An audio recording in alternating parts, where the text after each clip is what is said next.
Trump, en fait, qu'il a mis, on appelle ça la technique de l'entonnoir, en fait. Et il évoque le fait que le mec, donc Zelensky, jouerait avec une potentielle troisième guerre mondiale. Ça peut être violent de fou, en fait. Quelle est, selon toi, la position que nous autres, hommes et femmes noirs de France, on doit avoir par rapport à cette situation? C'est sur cette période-là que le Bitcoin est passé au-dessus de 100 000 $. Et là, le mec vient d'être élu et d'un coup, ça shut down. L'Afrique, c'est notre maison. Et si aujourd'hui, c'est pas assez développé, on se doit de la développer pour que ça devienne une maison propre dans laquelle on puisse y mettre des billes. Et pour toutes les personnes qui s'imaginent qu'elles sont dans leur maison, en France, en Amérique ou en Chine, la réalité fait que ces personnes qui sont réellement chez eux te font bien comprendre que tu n'es pas chez toi. Je vais complètement dans ton sens. Moi, c'est juste l'injonction qui me gêne un peu. Parce que moi, en fait, j'ai aucun problème qu'un frère ou une sœur qui évolue ici n'ait pas forcément l'envie, voire même le besoin d'avoir investi en Afrique. On a créé la Neko School parce que tu as plein de gens qui, sachant qu'une grande partie des personnes qui sont issues de notre communauté ne maîtrisent pas et ne connaissent pas tout ce qui tient des marchés financiers, ont profité pour monter des trucs de fou. Si tu as la base de la connaissance qu'il te faut pour pouvoir comprendre comment tout cela tourne, qui va venir te raconter des histoires? Welcome babies, bienvenue sur Can We Talk. Can we talk? Ok, franchement, ça va super, super heureux d'être en face de vous pour ce nouvel épisode. Et on ne peut pas commencer à rentrer dans les hostilités. Je suis bien installé dans mon petit siège en osier. Si vous entendez un peu de bruit, c'est parce que je suis complètement avachi dessus. En tout cas, on ne peut pas commencer sans vous dire et vous rappeler, mesdames, messieurs, que cet épisode est sponsorisé par la Neko School. Et au travers de cette école, tu vas pouvoir disposer de tous les fondamentaux pour ce qu'il s'agit. Oula, j'ai du mal. Tu vas bénéficier de tous les fondamentaux pour te permettre de muscler ton éducation financière. Aujourd'hui, on le sait, tu ne peux plus, à côté de tout ce qui se passe, quand on regarde un petit peu la manière dont les choses évoluent au niveau mondial, ne pas maîtriser le pouvoir de ton argent. Et maîtriser, en fait, tes entrées, tes sorties, maîtriser ton épargne, tes investissements, c'est la possibilité pour toi de bénéficier d'un avenir beaucoup plus serein. Si tu veux en savoir plus, dans la description, tu cliques et c'est gratuit. Je suis avec mon gars, je suis avec monsieur Montlouis. Comment allez-vous? Bonjour, mon très cher, comment allez-vous? Je me porte Écoutez, très bien. je suis plutôt bien installé. Aujourd'hui, nous sommes tous les deux. Yep. Nous allons partager un épisode. Je sais que tu as préparé quelques questions. Je vois que ton téléphone brille et que tu es prêt à dégainer. Moi-même, en fait, pour te dire, là, je suis dans un truc un peu... Parce que, tu vois, je prépare mes questions, tu vois. Et là, je suis dans un bail où je sais pas ce que j'ai envie de te moi, de te je sais poser par quoi je veux commencer, moi. Hein? Je sais par quoi je veux Ah commencer. bah vas-y, let's go alors, frérot. J'aimerais tout de suite te demander, mais qu'est-ce qui se passe sur les marchés boursiers, frérot? Là, sur une semaine, tu as le S&P 500. Donc, le S&P 500, c'est un indice boursier qui regroupe les 500 plus grosses entreprises américaines, qui a perdu 12% sur le dernier mois. Tu as Tesla qui a perdu 34% sur le dernier mois.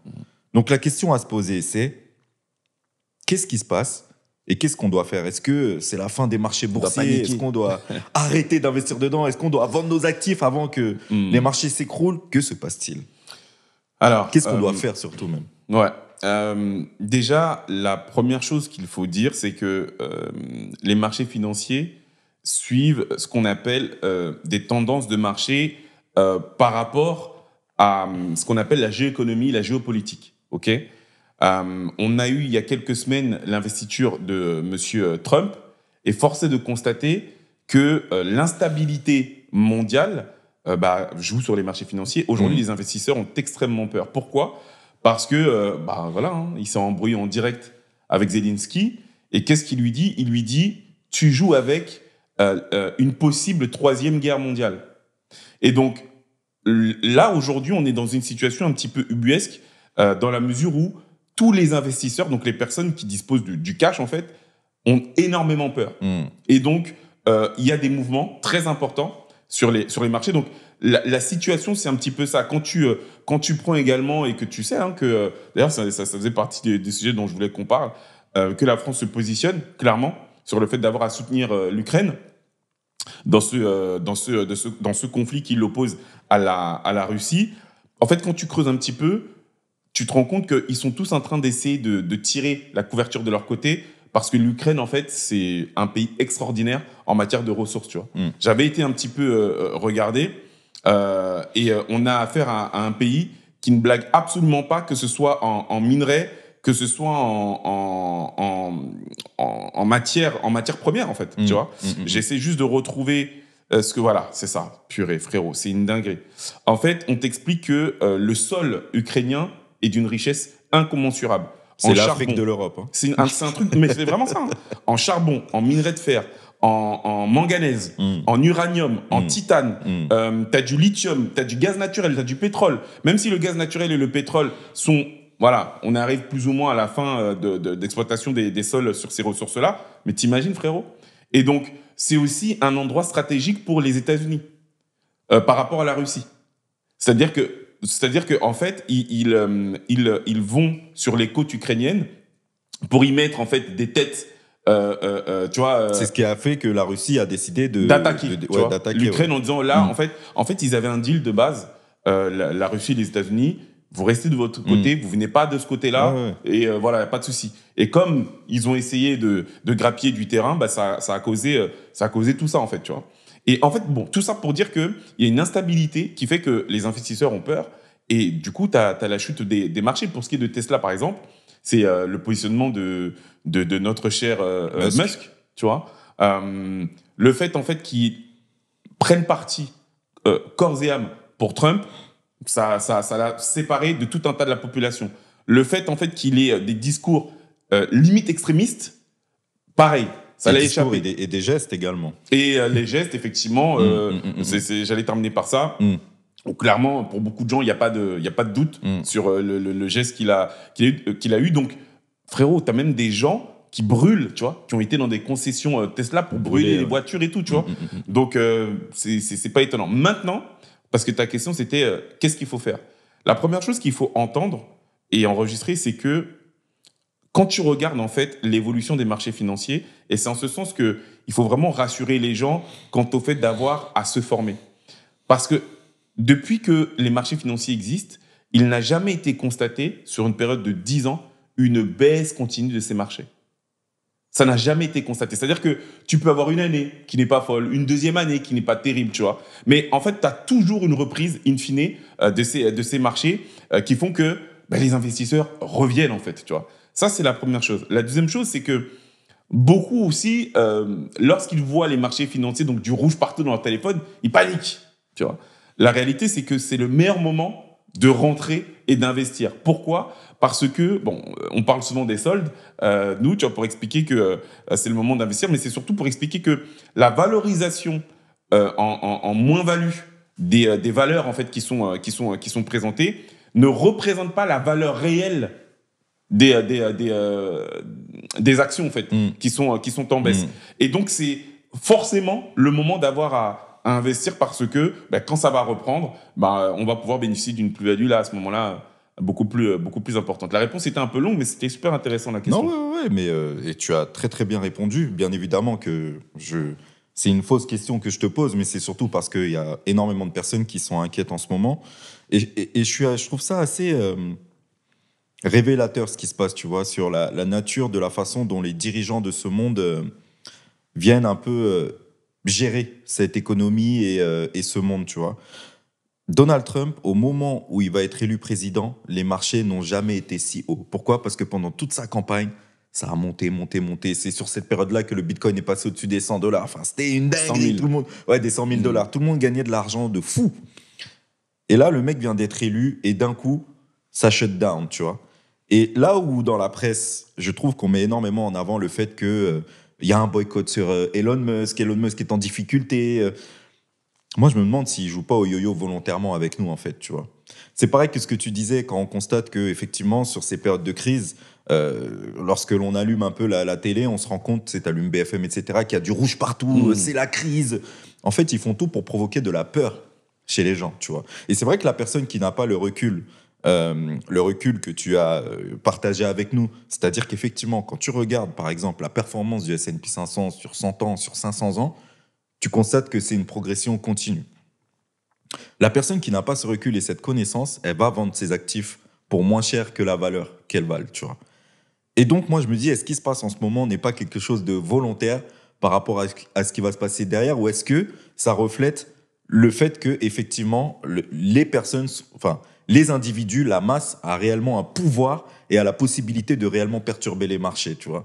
En fait, je me demande, voilà, qui réellement a le pouvoir dans cette histoire? Est-ce que la masse a réellement un pouvoir, ou est-ce que c'est pas les dirigeants qui provoquent une espèce de cassure sur les marchés pour que les gens vendent leurs actifs pas cher, que les milliardaires continuent à s'enrichir, parce qu'actuellement, à mon avis, ce qu'ils sont en train de faire, c'est qu'ils achètent à fond leurs actifs pour pas cher, pour pouvoir bénéficier derrière d'une explosion par rapport aux actifs qu'ils détiennent lorsque les marchés vont repartir. Voilà, c'est toutes ces questions-là que j'ai en tête et je voulais un peu entendre ton avis sur ça. Ouais, franchement, c'est très compliqué en fait de pouvoir se positionner en soi. Après, on peut avoir des intuitions, tu vois. Moi, c'est vrai que c'est des choses qui existent. D'ailleurs, légalement, on appelle ça du délit d'initié. Hein. Ok, donc il y a effectivement des sociétés, des structures, des institutions même, tu vois, qui parfois manipulent un peu les marchés. D'ailleurs, Elon Musk en a été accusé à de nombreuses reprises, notamment dans l'écosystème crypto, en faisant la promotion de Dogecoin, etc. Exact. Tu vois. Donc c'est des choses qui existent. Après, c'est dur de savoir est-ce que c'est organisé, etc., etc. Non, je te demande juste, voilà, ton ressenti, Oui, effectivement, oui, ton c'est ce que intuition. je dis. Honnêtement, franchement, je sais pas, tu vois. Je sais pas. Comme je te dis, je sais que c'est des choses qui existent. Est-ce que là, c'est provoqué? Honnêtement, j'en sais rien. Par contre, ce que je peux dire, c'est que pour ce qu'on appelle les petits portefeuilles, donc les personnes qui investissent et qui n'ont pas des millions, des milliards à investir, en fait, il faut pouvoir saisir ces opportunités. Tu vois, parce que finalement, c'est des opportunités. Quand tu comprends que l'investissement est quelque chose qu'il faut pouvoir envisager uniquement, et je ne dis bien qu'uniquement que sur le long terme, en fait, c'est des moments comme ceux-ci qu'il faut saisir pour pouvoir, je sais pas, moi, si j'ai 5 000 euros de côté sur mon livret A, peut-être dire, OK, je vais prendre 500 euros, je vais peut-être prendre 1 000 euros. Je garde 4 000 euros de côté quand même, tu vois, pour me sécuriser, mais je vais peut-être prendre 500 euros, 1 000 euros que je vais investir, tu vois, sur ces valeurs-là, parce que je sais qu'elles ne sont pas à leur valeur dite réelle, en fait, tu vois. Elles ne sont pas à leur valeur normale. Et je le fais parce que je sais que dans 6 mois, dans 1 an, dans 24 mois, eh bien, je vais pouvoir bénéficier d'une hausse. Après, oui, pour répondre à ce que tu dis, c'est des choses qui existent. Hein. Tu vois, on le sait que tu as des manipulations de masse. Dans le jargon, on les appelle les baleines, pardon. Les grosses institutions ou les très gros portefeuilles qui gèrent plusieurs millions, voire des milliards, sont parfois, tu vois, voilà, à la manœuvre pour pouvoir permettre ce genre de stratégie. Tu vois, pour appuyer ce que tu dis, un mec comme Warren Buffett, c'est pendant la crise des subprimes en 2008, où tu as les marchés qui s'écroulent, que lui devient milliardaire, en fait. Parce que ce qu'il a fait, c'est qu'il a racheté plein de boîtes qui étaient en difficulté à ce moment-là. Il a attendu que les marchés repartent, et quand c'est reparti, c'est là que son portefeuille a explosé, qu'il est devenu l'un des hommes les plus puissants du monde. C'est ça. Mais il faut comprendre le levier du truc. C'est que Warren Buffett, il commence à investir depuis très jeune, tu vois, depuis son adolescence. Ça veut dire que son portefeuille investi a lui-même subi la baisse de 2007, tu vois, de la crise de subprime. En fait, c'est quoi le vrai pouvoir? C'est pour ça que je parlais du livret A. À l'instant T, oui, complètement. Voilà. Le vrai pouvoir de ces personnes, c'est quoi? C'est qu'elles disposent de cash. Quand tu disposes du cash, tu peux effectivement... Ouais, tu voulais dire? C'est vrai, c'est qu'elles disposent du cash, mais c'est surtout qu'elles arrivent à planifier sur du temps long. Oui. Mais les deux sont complémentaires de toute façon. Oui, tu vois, c'est ce que je disais. Tu vois, quand tu investis, il faut penser long terme dans tous les cas, tu vois. Vraiment. Parce que sinon, ça va être compliqué. Mais ce que je voulais dire, c'est que, parce que tu parlais de Warren Buffett et ce qu'il a fait, d'ailleurs, tu en as plein. Tu avais des pans entiers de quartiers à Miami, par exemple, qui valaient plusieurs millions et qui, avec la crise de subprime, ont été vendus le tiers, le quart de ce que ça valait, tu vois. Et les gens qui disposaient du coup du cash, à ce moment-là, ont pu acheter ces biens-là en attendant et en voyant du coup leurs investissements faire des 400, 500, 600%, parce que le moment où le marché a retrouvé des couleurs, et ben eux, ils avaient... Mais c'est aussi des gens qui savent quoi faire de leur cash. Parce que tu as beaucoup de personnes qui, sur ces périodes-là, avaient du cash, mais comme ils l'ont mal placé, ils ont perdu énormément de cash, tu vois. C'est ça, sur la crise des subprimes, tu as beaucoup de gens qui ont perdu énormément d'argent. En fait, ils ont perdu de l'argent parce que c'est pour ça que je te disais, tu vois, Warren Buffett lui-même a perdu de l'argent. sur son portefeuille investi. Il a perdu de l'argent, tu vois. Au moment de la crise des subprimes, il avait plusieurs millions exposés au marché. Donc, il a subi cette baisse. Sauf que lui, j'allais dire, il s'en fout. Il sait comment ça fonctionne. Ça veut dire que la baisse là qu'il constate, c'est pas ce qui lui a fait vendre ses actifs. Non, la grande force, c'est que comme il bénéficiait de cash, comme il a du cash, il a pu réinvestir. Et il a su aussi, c'est complètement vrai ce que tu dis, il a su réinvestir. Et ce qu'on constate, c'est que ces personnes-là savent vendre leurs actifs au bon moment. Tu vois ? Parce que généralement, ce qu'on voit, tu sais, par exemple, je crois que c'est Warren Buffett d'ailleurs, il n'y a pas longtemps, qui a vendu une grosse partie de son portefeuille en actions. Et c'est ce qu'on constate chez ces personnes, c'est qu'elles savent vendre au bon moment et acheter au bon moment. Tu vois ? Tu vois, et c'est là que ce que tu disais tout à l'heure sur les manipulations de marché et tout, ça rentre en ligne de compte. Parce qu'en vrai de vrai, personne n'est véritablement en capacité de ce qu'on appelle timer le marché. Honnêtement, c'est quasiment impossible, pour ne pas dire impossible, sauf si tu as l'info. Tu vois ce que je veux dire ? Provoques. Ou si tu provoques effectivement le truc. Là, tu sais. Et c'est là que, tu vois, je te dis... Ces gens-là, ils sont dans une sphère, frérot, qui fait que bon. Exactement. Et c'est pour ça que je te dis, moi, ce que je vois là aujourd'hui, quand je vois toute la presse qui dit il y a un boycott sur Tesla, Elon Musk, je suis pas inquiet pour le frangin. Je suis vraiment pas inquiet pour lui. Quand je vois l'action Tesla, un peu avant que Donald Trump se présente sur les élections, l'action Tesla était déjà en difficulté à ce moment-là. Et tu as beaucoup de gens qui disaient je sais pas, est-ce que je vais investir chez Tesla ? Tu sais, on entendait que y a une voiture à un moment donné qui a perdu le contrôle et il y a eu des accidents. Donc ça a pas mal fait chuter la valeur de l'action Tesla, quoi. Et derrière, élection de Trump, Tesla. Et là, ça redescend. Et en fait, je me dis, ils font que jouer au yo-yo avec nous. Et eux, ils savent ce qu'ils font, tu vois. Mais c'est pour ça qu'effectivement, la notion de long terme est très importante, parce que je pense que, dans le fond, la bonne question à se poser, par exemple, pour une action comme celle de Tesla, c'est de se demander, est-ce que Tesla sera encore là dans 20 ans ? Et si, dans votre tête, la réponse est oui, voilà. Ouais, alors attention. Je ne vais pas vous dire ce qu'il faut dire, ce qu'il faut faire. Non, mais j'ai rien dit. Non, parce que même le fait qu'on en parle... Toi, t'as compris quoi ? Moi, je vois pas de quoi tu dis. Rien que le fait qu'on en parle, tu vois. Mais c'est le raisonnement, en fait, qui est intéressant. C'est ça le raisonnement qu'on doit avoir. J'ai pas dit ce qu'il faut faire, mais je dis que déjà, se demander si Tesla sera là dans 20 ans, c'est un indicateur qui peut faire que vous pouvez, à un moment donné... prendre des positions. C'est un facteur à considérer. Voilà. En fait, ce qui est super intéressant dans la phase qu'on passe là, parce qu'effectivement, tu as des drops très importants vers le bas, des marchés, que ce soit d'ailleurs en action ou même sur l'écosystème crypto, c'est... en fait, quand tu as la connaissance, en fait, tu es beaucoup moins stressé. Tu vois ce que je veux dire ? C'est quand tu sais pas que tu paniques, tu vois. C'est jamais agréable de voir la valorisation de son portefeuille total baisser. Tu vois, on en parlait un peu hier et tout. C'est jamais... Clairement, non, ça, c'est relou. Tu vois, c'est jamais agréable. Mais quand tu sais qu'en fait, t'es parti pour 10, 15, 20 ans, en fait, t'es totalement tranquille, tu vois. Quand tu sais la manière, on appelle ça les backtests, ou quand tu regardes en fait l'historique des marchés, et que t'as bien compris que le but du jeu, c'est de disposer d'un levier bien plus important que le livret A en investissant sur les marchés. Ça y est, tu vois, tranquille, tu regardes, tu analyses, et puis tu restes serein, quoi. C'est d'autant plus vrai aujourd'hui quand on sait ce qu'il compte faire de notre livret A. Tu vois, tu parlais de Macron, de son discours qu'il a eu dernièrement. Quand tu vois qu'aujourd'hui, ils sont en train de se demander s'ils ne vont pas récupérer les fonds épargnés sur les livrets A pour financer l'armement, notamment en Ukraine, je pense ton discours est encore plus vrai aujourd'hui, quoi. C'est vraiment le temps de se demander et même de se mettre en action et de réaliser que cet argent-là qui ne travaille pas, eux, ils travaillent avec pour servir des intérêts qui ne correspondent pas forcément avec vous. Donc, il faut faire... quelque chose. Il faut vraiment comprendre ce qu'il en est de ta surface financière. Il faut comprendre ce qu'il en est des enjeux, des choix que tu fais en fait par rapport à ton argent. Et c'est vraiment ce qu'on essaye de dire aux gens de la Nekao School pour qu'ils puissent prendre conscience de l'entièreté des actions qu'ils mènent. Précisément, aujourd'hui, tu as un État qui te dit... Et si on a fini sur la première question, c'est une transition parfaite parce que je voulais qu'on en parle aussi. On est d'accord. Il faut prendre conscience de ce que tu fais avec ton argent.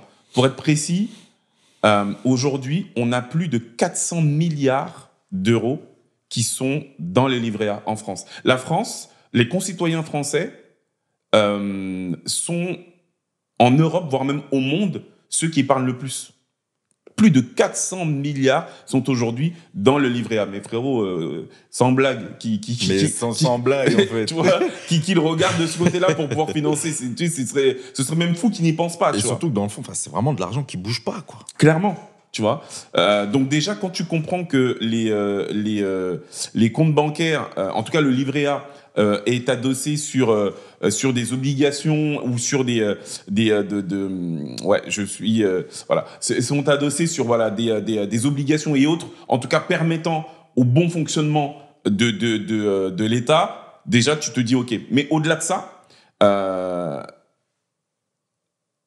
il existe d'autres solutions qui sont juste méconnues de la part de la grande majorité des personnes, et surtout des solutions sur lesquelles cette typologie de disposition n'est pas censée les toucher, en fait. Tu vois. Si tu mets ton argent sur d'autres types de comptes bancaires, bah, tu ne seras pas concerné par cette nouvelle disposition potentielle d'État, parce que bon, c'est à la discussion, tu vois. T'en as qui parlent notamment de simplement ouvrir un compte dans d'autres pays, hein.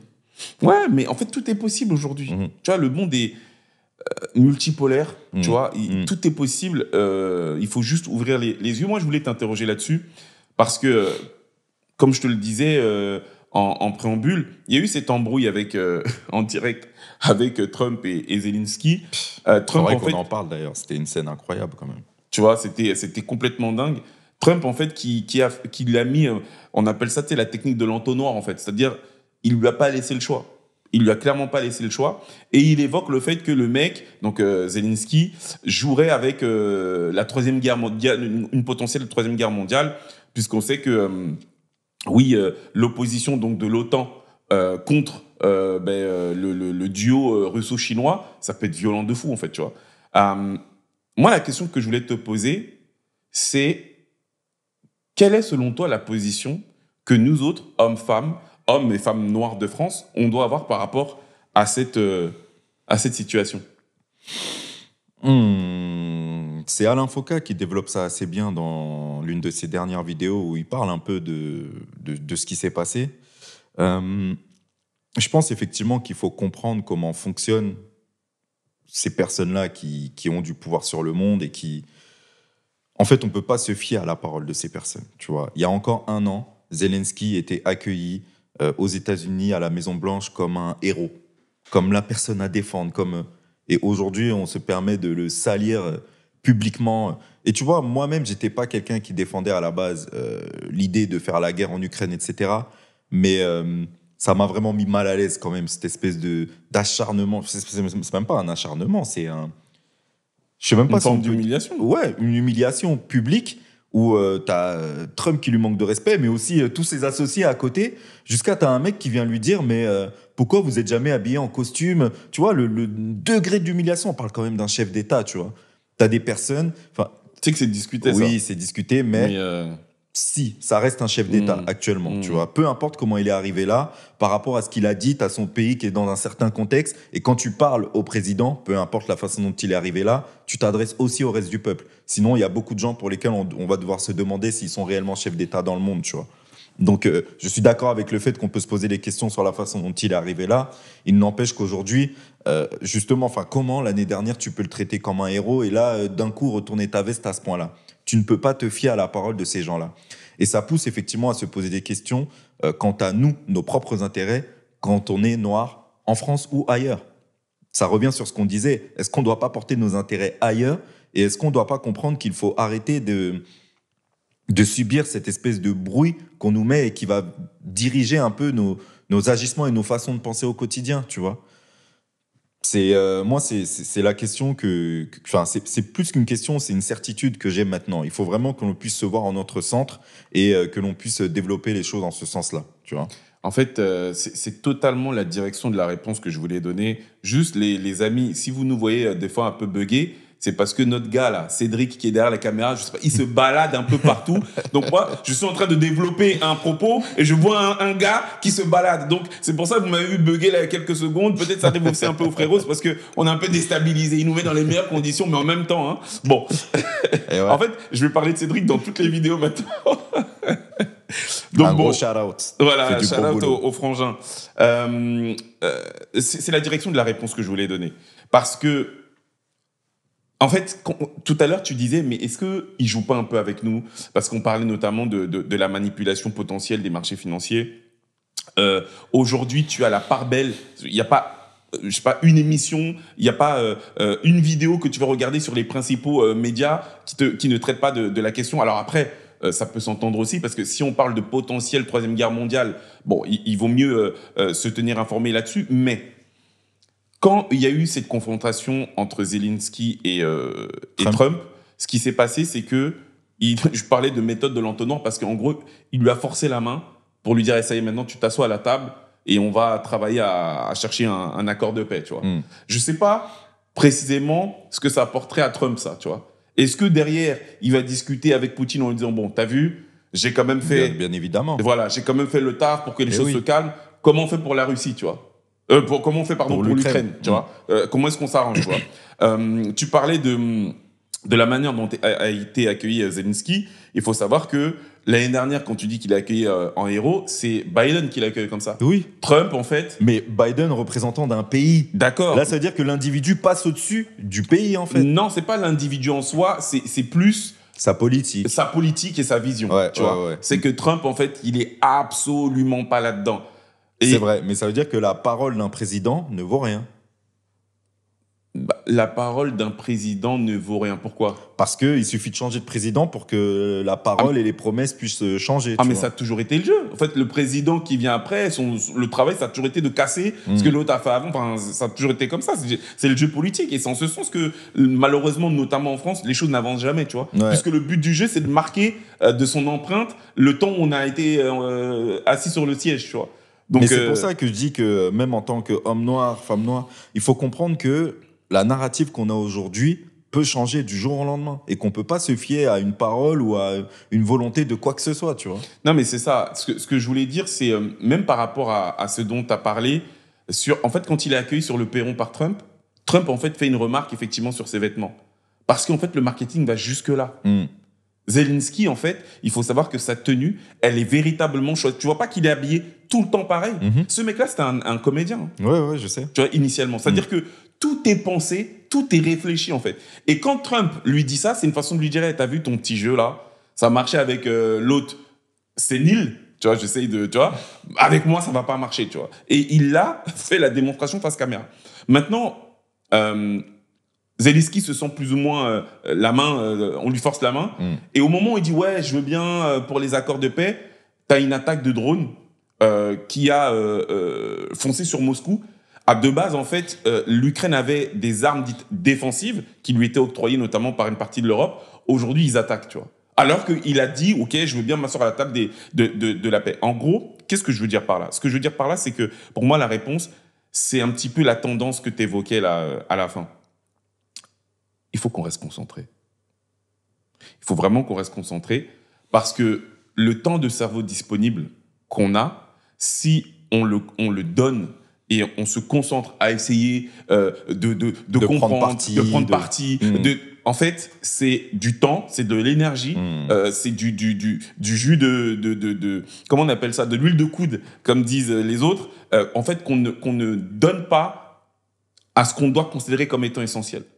Et ce qu'on considère comme étant essentiel aujourd'hui, c'est, pourquoi pas pour les personnes qui sont concernées, travailler à faire quelque chose qui va dans le sens de la communauté, et pour les autres, parce que pour moi, ça reste malgré tout, ça va malgré tout dans ce sens-là, c'est faire quelque chose pour sa propre famille. Et faire quelque chose pour sa propre famille, ça peut être au travers de ce que nous, on propose, tu vois, mieux comprendre cet environnement pour pouvoir maîtriser le pouvoir de son argent. Ça peut être tout simplement apporter les bons insights, la bonne façon de voir et de traduire le monde à nos enfants. Je ne sais pas ce que tu penses de ça. Non, mais je suis complètement d'accord. Moi, j'ai un message à adresser à tous nos frères et nos sœurs qui sont en France, aux États-Unis, peu importe où vous êtes dans le monde. Si aujourd'hui, vous avez les deux pieds dans ce qui est en train de se passer entre les conflits entre les États-Unis, la Russie, etc., il faut faire un backup. Au moins un pied dedans, un pied dehors. Et le pied dehors, il doit être dirigé vers, comme tu l'as dit, votre famille, votre communauté, l'Afrique. Parce que ces gens-là, ils jouent pas pour nous. Ils jouent pas pour nous. C'est qui? C'est Tanguy, la dernière fois, qui nous a partagé le post d'une miss qui disait que apparemment, Elon Musk vient d'une famille qui serait liée... Enfin, je crois le gang de PayPal, je crois, c'est comme ça. Ouais, la mafia, La on mafia appelle de, ça, ouais. la mafia Ouais, de ouais, PayPal. Mafia, ouais. Et qu'apparemment, la famille de Musk ferait partie d'un groupement de personnes qui ont détenu leur richesse essentiellement à partir de l'apartheid, tu vois. Ça veut dire qu'aujourd'hui, que ce soit Musk, que ce soit Trump, qui, à un moment donné, a eu des propos racistes, que ce soit même... Enfin, j'ai même envie d'aller jusqu'au Macron, ils sont tous un peu dans ce même noyau, cette même royauté de personnes qui font la guerre entre eux et qui, à coup sûr, ne militent pas pour nous et même, je dirais, même ont du dédain pour nous.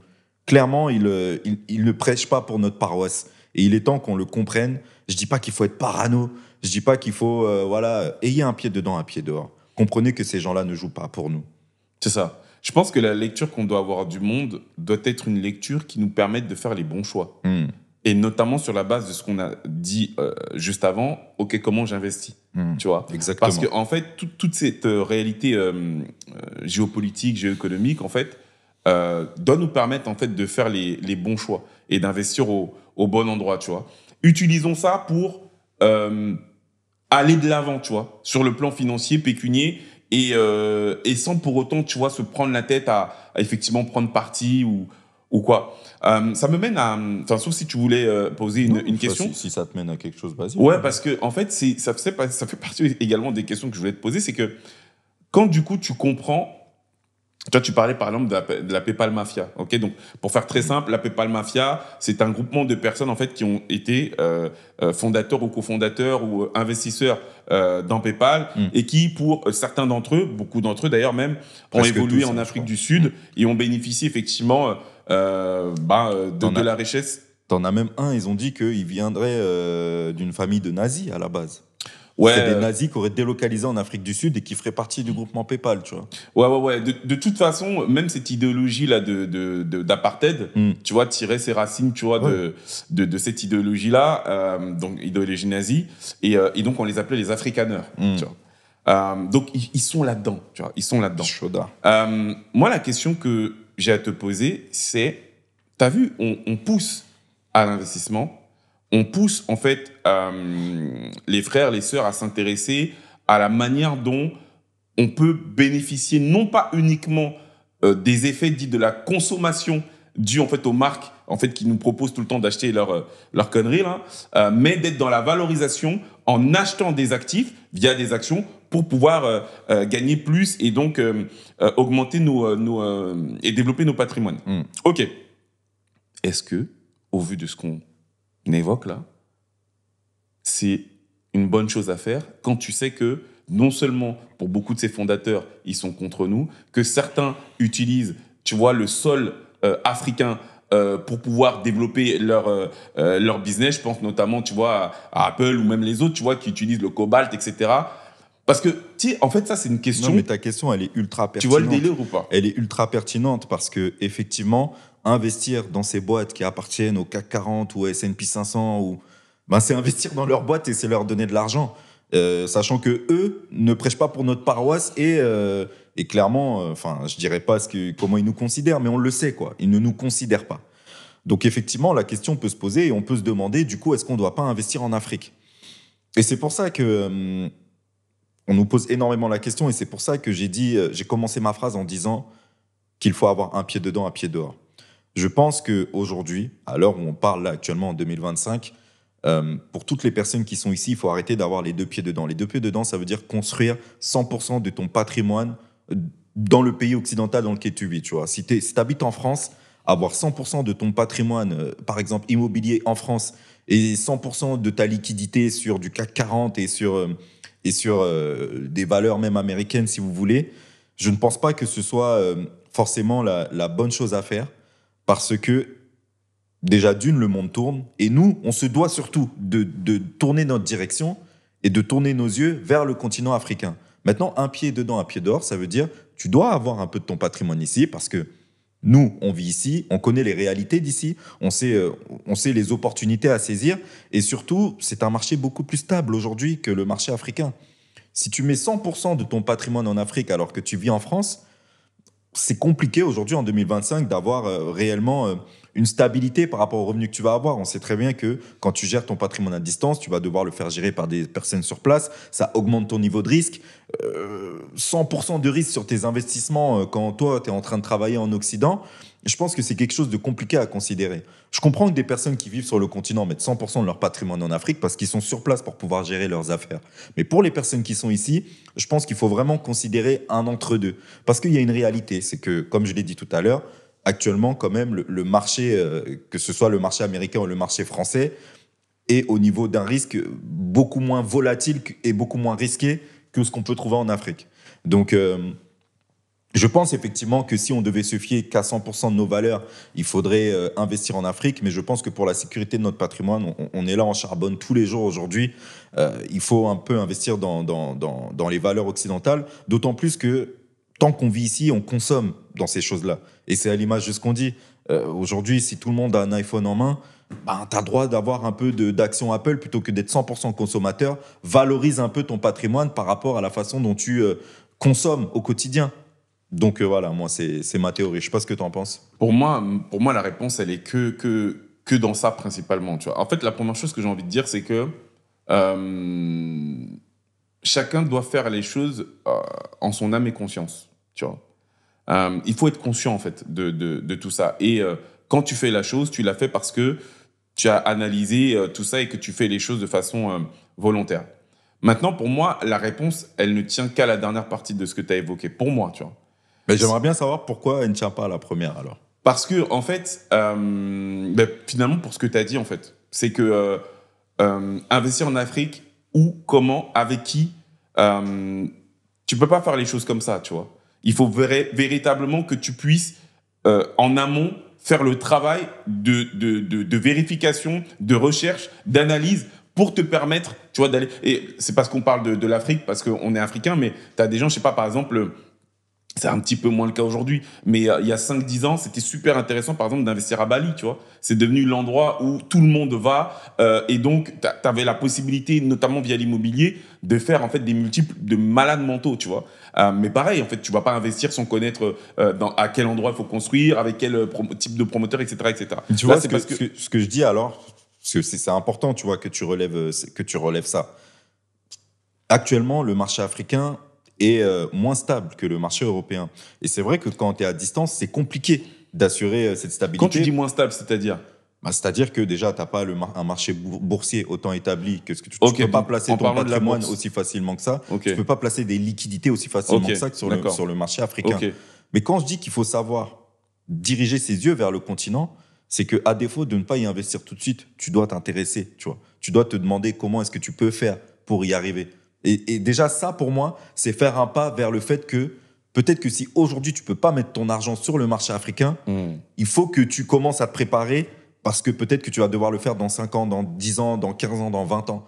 Et ça, j'ai aucun doute sur ça. Peut-être qu'aujourd'hui, c'est compliqué, mais à un moment donné, il va falloir le faire. Et si tu sais qu'à un moment donné, il va falloir le faire, il faut que tu t'intéresses un minimum à ce marché. Tu as des opportunités.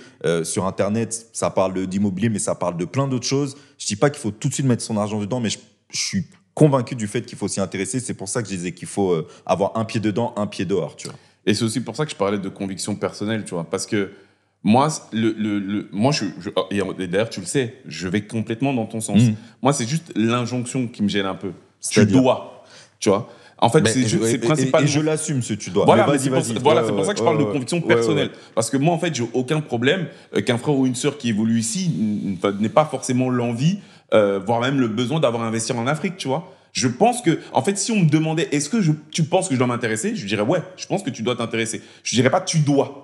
Tu vois, c'est vraiment la différence que je fais. Okay. Parce que tu as des gens, en fait, qui développent leur patrimoine, je sais pas, qui sont pas noirs, par exemple, qui sont pas africains, et pour qui ça fonctionne très, très bien, tu vois.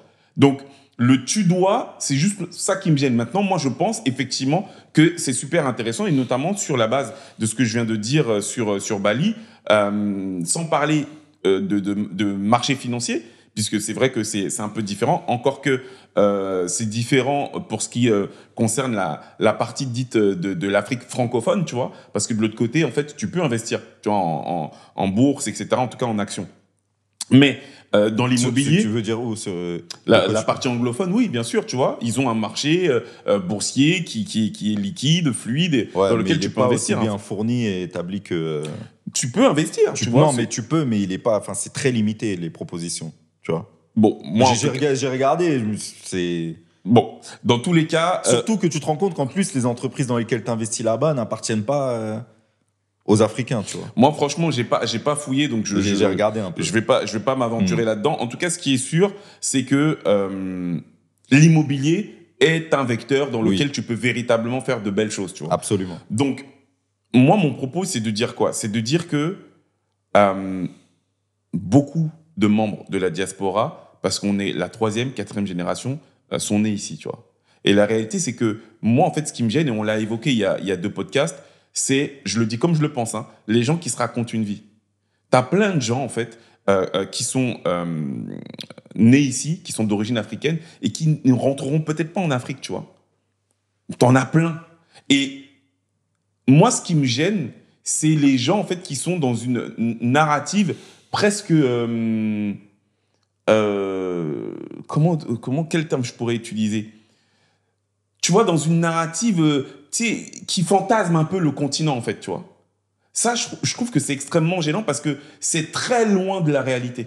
Très, très loin de la réalité. Et à tout niveau, hein, que ce soit au niveau des frères et des sœurs qui évoluent là-bas, que ce soit au niveau des infrastructures, à tous les niveaux, tu vois. Et en fait, faut pas fantasmer. Si tu veux faire quelque chose, rends-toi sur place, va te rendre compte, va vivre des expériences, mais ne rêve pas à partir d'ici. Et pour moi, c'est très important parce que, en fait, c'est une vérité qui va aussi avec l'argent. Quand tu vas investir ton argent au pays, tu as des réalités qui sont dues au pays qui font que c'est pas comme ici, en fait. C'est vraiment, vraiment pas comme ici. Je sais pas, on l'a évoqué plusieurs fois aussi. Moi, c'est quelque chose que j'ai vécu en direct dans ma famille via le pater, où tu veux construire ta maison et frérot, 10 ans, 15 ans après, t'as que des parpaings, tu vois. Mais parce qu'il ne s'y est pas bien pris et que il faut pouvoir en fait entendre que tu as une réalité sur place qui est autre qu'ici. Est-ce que ça veut dire qu'il faut pas investir là-bas ? Pas du tout, c'est pas ce que je dis. Il y a quelques minutes, je le disais, il faut analyser, regarder en amont, te rendre sur place, rencontrer les personnes, et là, tu peux faire des choses extraordinaires, tu vois. Juste pour terminer mon propos, et je te rends la parole tout de suite, c'est que moi, ce que je veux dire, c'est que une grande partie des personnes, notamment qui vivent ici, je parle des membres de la diaspora, consomment énormément, frérot. Ils consomment énormément. Et ces mêmes personnes qui consomment vont te dire « Ouais, mais pourquoi est-ce que tu vas dire aux gens d'investir dans des actions américaines, européennes, etc. » En fait, non, à un moment donné, les gars, soyons juste cohérents. Tu peux pas te lever le matin en donnant de l'argent à des gens, en enrichissant des gens, sans te dire que cet argent-là, si toi tu le places correctement, ça peut te permettre non seulement, pourquoi pas, si tu es dans cette idée-là, d'investir sur le continent, mais avant même peut-être d'investir sur le continent, enrichir ton patrimoine pour pouvoir en fait aider tes proches et in fine ta communauté, tu vois. En fait, moi, c'est ça que j'arrive pas à comprendre. C'est comment on peut faire ce procès-là en essayant de se baser sur la moralité, quand dans les faits, le commentaire là que tu es en train de me laisser, tu me laisses sur Instagram qui appartient à Meta, à Zuckerberg. Soyons cohérents. Tu vois ce que je veux dire ? Sur ça, on est 100% d'accord, tu vois. On est 100% d'accord. Mais je veux quand même revenir sur le premier point qui, pour moi, est important. Je pense que l'idée n'est pas de se demander si il faut... Enfin, déjà, le constat est vrai sur ce que tu as dit. Aujourd'hui, il y a énormément de personnes qui fantasment sur le continent, etc., alors qu'effectivement, ce marché n'est pas si stable que ça, même s'il l'est quand même de plus en plus, il faut le reconnaître. La génération de ton père, ça a évolué quand même jusqu'à aujourd'hui, et je pense que ça va tendre à évoluer. Mais je pense que ce qu'il faut comprendre, et c'est ce qu'il y a un peu derrière le « on se doit de », c'est que l'Afrique, c'est notre maison, tu vois. Et si aujourd'hui, c'est pas assez développé, on se doit de la développer pour que ça devienne une maison propre dans laquelle on puisse y mettre des billes. Ça veut pas dire que tu dois vivre dans cette maison. Tu l'as dit, il y a des personnes qui vont pas retourner sur le continent. Grand bien leur face, ça reste notre continent. Ça reste notre maison. Et on se doit d'y prêter attention et de faire le nécessaire pour participer à l'évolution de ce continent qui est notre maison, pour que l'on puisse devenir un groupe fort et que la base, tu vois, notre, comment dire, et que la direction vers laquelle on doit se tourner quand on se sent en difficulté, c'est notre maison, tu vois. Parce que ta maison, ça doit être un endroit safe. Et il faut qu'on arrête de se sentir chez nous, ailleurs que dans notre maison. Donc, on doit travailler à ça. Ça ne veut pas dire qu'aujourd'hui, c'est la maison idéale, mais ça veut dire que ça reste quand même notre maison. Et pour toutes les personnes qui s'imaginent qu'elles sont dans leur maison, en France, en Amérique ou en Chine, ben, la réalité fait que ces personnes qui sont réellement chez eux te font bien comprendre que tu n'es pas chez toi. Tu vois ? Clairement. Donc, voilà, c'est dans ce sens-là que je disais, on se doit. Non, mais en fait, tu prêches un convaincu. Hein. Moi, je veux vraiment que ce soit clair là-dessus. Tu vois, tu prêches un convaincu. Tu sais très bien la démarche dans laquelle bien sûr. On est, je suis, et là-dessus, pour moi, il n'y a pas de débat. La question à se poser, c'est est-ce qu'on ne doit pas l'assumer, on se doit de. Non, mais moi, personnellement, tu sais, moi, vraiment, c'est que j'ai du mal avec les injonctions. Tu vois, les gens, ils font ce qu'ils veulent. Nous, on leur donne en fait des informations. On va leur donner effectivement des insights. J'arrête pas de le dire. Et après, moi, j'ai du mal avec les injonctions. Mais après, je peux comprendre et je peux entendre que tu le dises parce que, comme je dis, tu prêches un convaincu. Mais t'as vu que j'ai insisté sur cette dimension de fantasme. Parce que la réalité, c'est qu'à l'heure où on parle là. Et t'as vu, on peut pas citer les blazes parce qu'on a une ligne directrice qui veut que, voilà, on rentre pas là-dedans. Mais t'as des frères et des sœurs, à partir d'ici, hein, qui sont membres de la diaspora, qui ont perdu des dizaines de milliers, voire des centaines de milliers d'euros parce que t'as des gens qui jouent sur ce fantasme-là pour les faire investir en Afrique et leur prendre leur argent. Absolument. C'est ça que je suis en train de dire. Tu vois, moi, je dis vraiment pas autre chose. Je dis les frangins, travailler. Ça veut dire quoi travailler? Ça veut dire en amont, aller sur place, aller analyser, regarder avec qui vous voulez éventuellement travailler. Moi, mon propos ne sera jamais de dire de ne pas investir en Afrique, bien au contraire, tu vois. Je restais juste sur l'injonction parce que, voilà, ça c'est moi. Mais évidemment que, et d'ailleurs, tu l'évoquais dans l'avant-dernier podcast également qu'on a posté, quand tu disais que si on veut pouvoir être respecté des autres, il faut que la maison soit propre. Faut que la maison soit stable, faut que la maison soit construite, tu vois. Et c'est notre responsabilité, tu vois. Aujourd'hui, tu as des pays comme le Mali. Pour nous respecter nous-mêmes. Hein. Voilà, tu vois, tu as des pays comme le Mali, comme le Burkina, qui accueillent les membres de la diaspora. Prenez le passeport. Ils nous donnent les passeports, frérot, tu vois. Donc, on a une responsabilité sur ce plan-là de devoir faire les choses ou de pouvoir faire les choses, tu vois.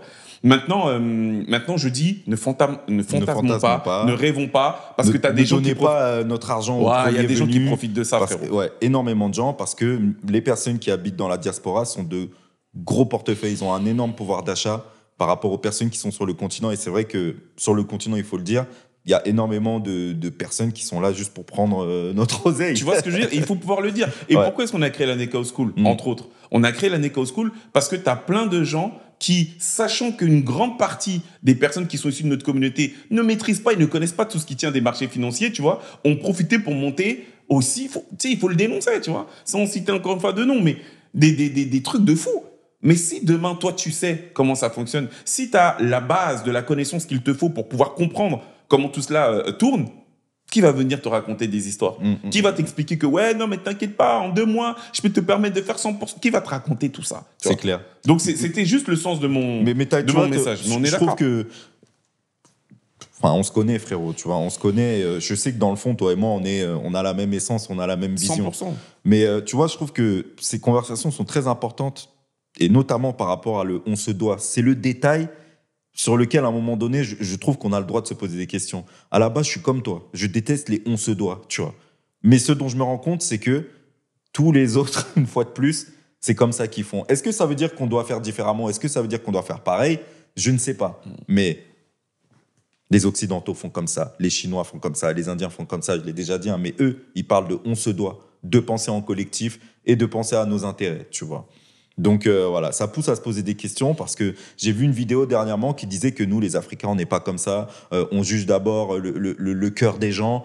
Si t'es mauvais, si t'es pas bon, t'es pas bon. Il n'empêche que jusqu'ici, ça nous rend vraiment pas service. Donc est-ce qu'il n'est pas temps de muscler notre jeu, tu vois, d'assumer quelque part un peu qui on est, de nous organiser dans ce sens-là. Peut-être pas pour toujours, mais au moins temporairement, tu vois, le temps de pouvoir prendre du muscle. Et voilà, quoi, pour pouvoir nous diriger vers quelque chose d'autre. On est 100% aligné. En fait, si c'est pas nous qui le faisons, qui le fera, tu vois.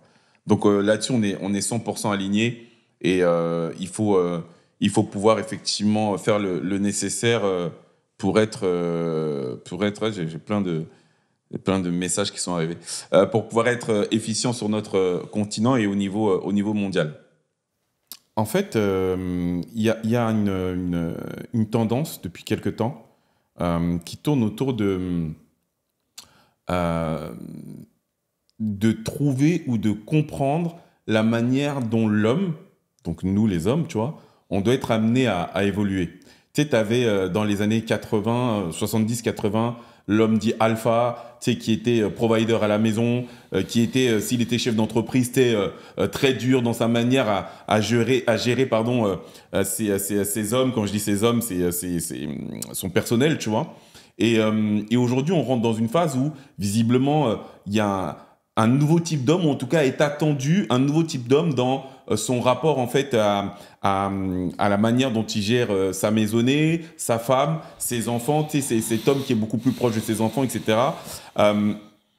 Et du coup, on demande aux hommes de connecter un petit peu plus à leur intelligence émotionnelle.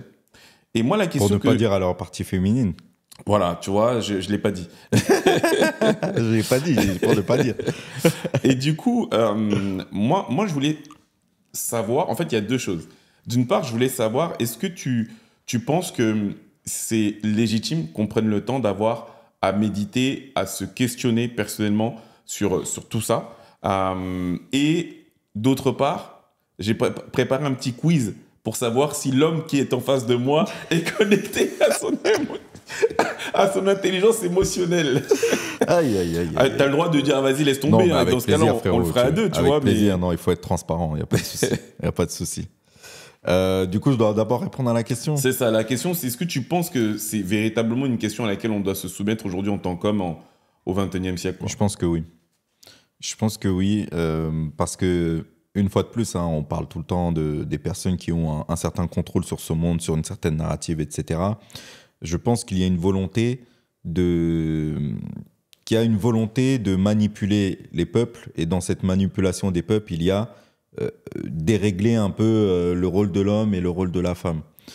Et effectivement, on en avait parlé dans certains podcasts, mais il y a de quoi se poser des questions quant au rôle de l'homme dans la société dans laquelle on est, parce que sur énormément de points, il est diminué, tu vois.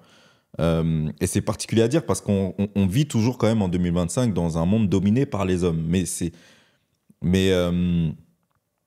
Voilà, en tant qu'homme, nous-mêmes, je pense qu'on sait très bien de quoi on parle quand on dit que sur un certain point, on se sent diminué. Et donc, je trouve qu'on est un peu désorienté et on ne sait pas réellement comment se calibrer. Est-ce qu'on doit se comporter à l'image des hommes qu'on a toujours eu dans la société, ça veut dire effectivement en représentant ce mâle alpha, ou est-ce qu'on doit à un moment donné accepter des choses qui sont plus liées à nos émotions, etc. Moi, je pense qu'il faut savoir s'adapter à l'époque dans laquelle on vit aujourd'hui et qu'il y a des questions qui peuvent s'entendre. Il faut accepter le fait que les choses changent. Il y a du bon dans le fait que les femmes prennent plus de pouvoir et plus de force dans la société dans laquelle on vit. Et je pense que nous aussi, on doit se recalibrer en ce sens que c'est pas parce que les femmes prennent plus de force que nous, on doit se sentir pour autant affaiblis, tu vois. Parce que le déséquilibre a été tel que la plupart des hommes, je pense, s'imaginent que le meilleur moyen de pouvoir laisser la place aux femmes, c'est de tout simplement se diminuer, tu vois. Alors que non, on doit toujours rester au niveau, on doit toujours s'assumer en tant qu'homme, être centré, et on doit apprendre aussi de ce qui nous a fait défaut auparavant. Et ce qui nous a fait défaut, c'est simplement le fait qu'on n'a pas accordé cette importance à la femme. Et en quoi la femme est importante? Elle est importante parce que, selon moi, elle va apporter cette dimension féminine.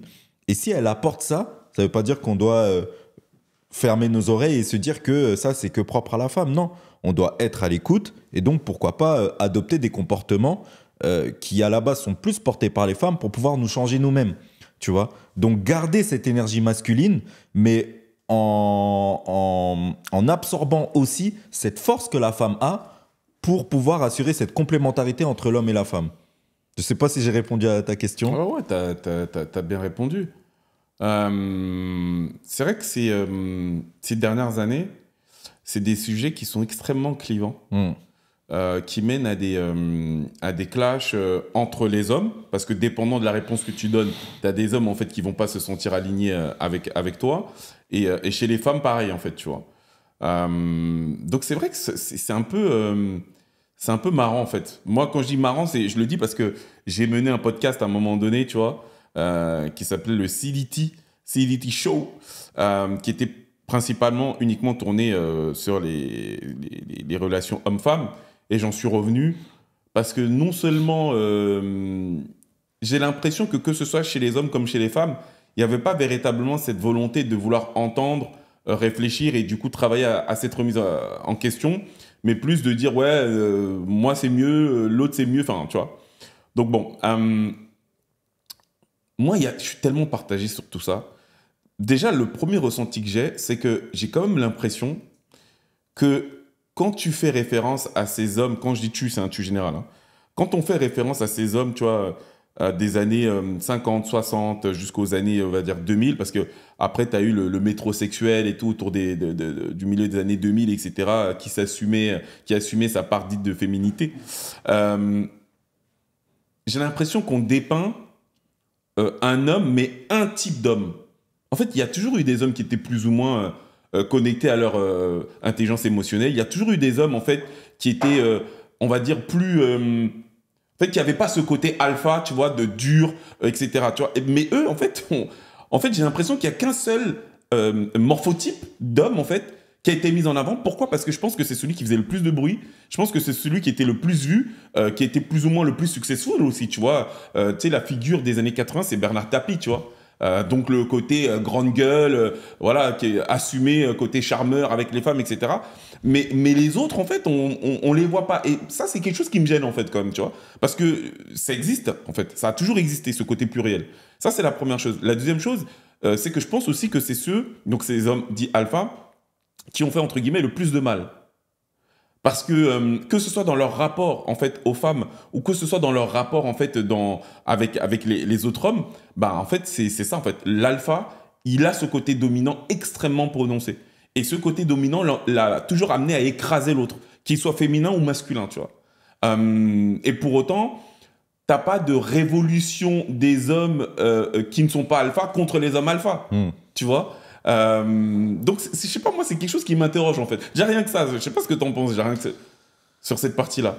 C'est fort ce que tu dis. En fait, je pense que pour moi, l'alpha aujourd'hui est dominant parce qu'on vit dans un monde individualiste. Mais que ça n'a pas forcément toujours été, tu vois. Ça n'a pas forcément toujours été. Et je pense que l'alpha aura moins son mot à dire quand on la jouera un peu plus collectif. Effectivement, en prenant en compte qu'on est tous différents, que chacun a sa place, chacun a son importance, et qu'on doit donner donc la parole à tous, tu vois.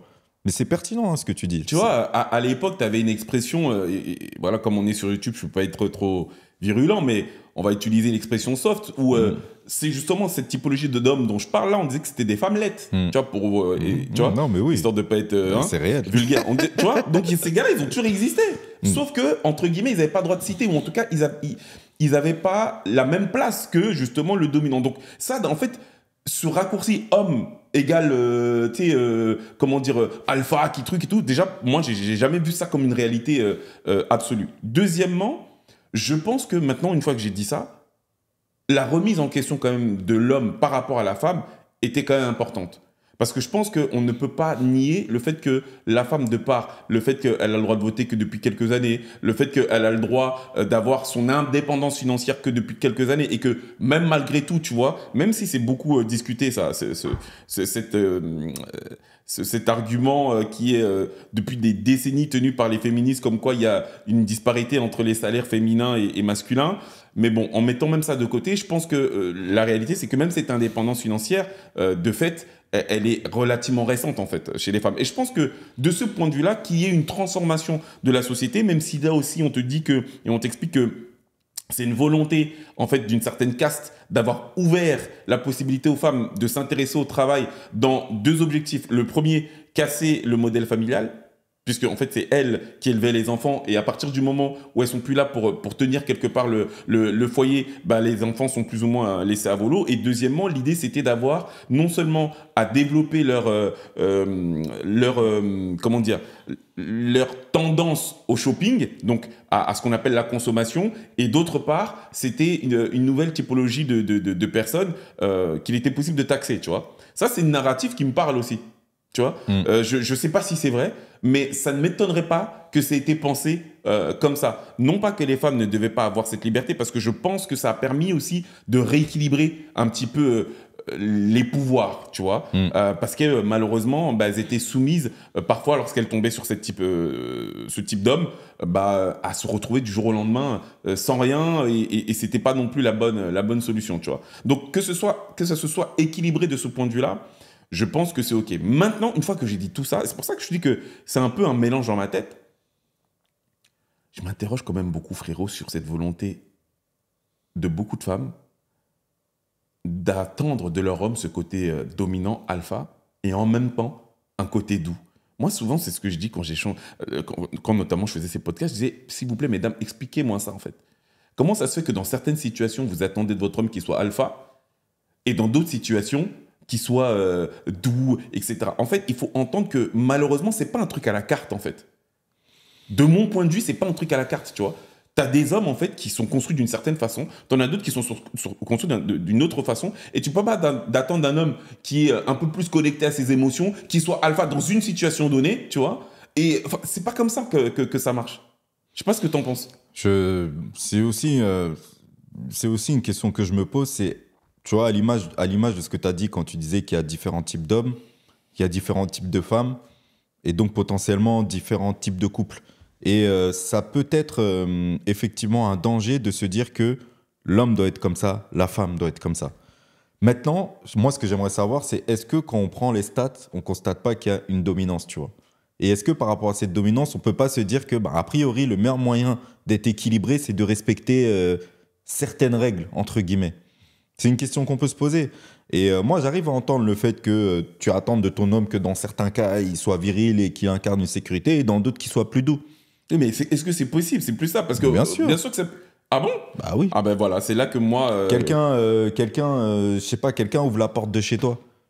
Et t'es là avec ta femme chez toi, qui va se lever en premier et faire preuve de dureté pour virer la personne? C'est l'homme. Ben pour moi, il y a deux types d'hommes. Mais justement. quand la porte est fermée et que t'es qu'avec ta femme et que vous voulez passer un moment agréable, tu seras doux avec ta femme. Tu vois. Moi, justement, je suis pas sûr de ça.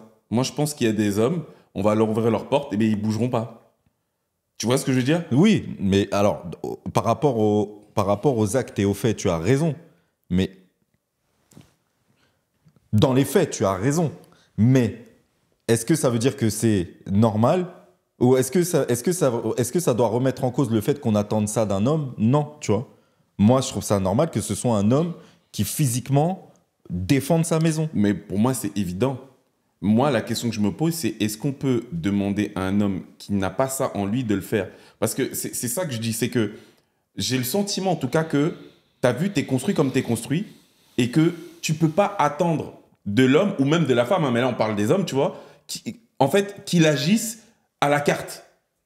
Tu vois, tu as des hommes qui sont construits d'une certaine façon, t'en as d'autres qui sont construits d'une autre façon, et t'as des hommes, ils vont même pas attendre que tu ouvres leur porte en fait pour show up, et t'en as d'autres, frérot, ils bougeront pas. Moi, je pense que si aujourd'hui tu es un homme et que tu as conscience que tu fais partie de ceux qui ne se lèvent pas, entraîne-toi pour faire en sorte que tu dois te lever, tu vois. C'est comme si aujourd'hui on dit que... c'est un peu nous ce qu'on dit au quotidien. Est-ce normal dans un monde qui tourne qu'autour de l'argent de ne pas se former par rapport à cette affaire d'argent? Bah, si tu es quelqu'un qui aujourd'hui ne t'est jamais intéressé à l'argent, tu dois t'y intéresser. Enfin, tu dois. On revient sur ce tu dois. Mais il serait intéressant, si tu préfères, que tu t'intéresses par rapport à cet argent, bah parce que tu vis dans un monde qui tourne qu'autour de ça et que si tu ne t'intéresses pas à l'argent, les gens feront ce qu'ils veulent de toi. Bah, si tu es un homme aujourd'hui et que tu sens que tu fais partie de ceux qui ne se lèvent pas, travaille sur toi, va prendre des cours de boxe, va prendre des... Tu vois. Parce que le plus important, je pense que c'est même pas de se lever pour défoncer la personne, mais c'est de se lever pour symboliquement montrer à la femme que tu es prêt à te sacrifier pour elle, tu vois.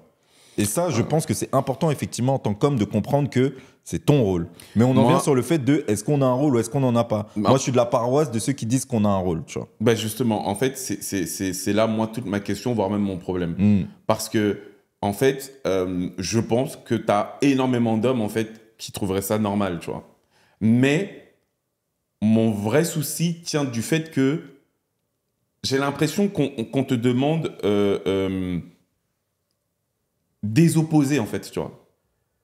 En fait, donc, dans telle situation, je dois me montrer alpha, mais dans cette situation-là, tu n'attends pas à ce que je le sois, alors que je suis fait comme ça, en fait, tu vois. Je suis fait comme ça. En quoi un homme alpha ne peut pas se montrer doux avec sa femme dans un contexte où il n'y a pas de danger? C'est une vraie question que je te pose.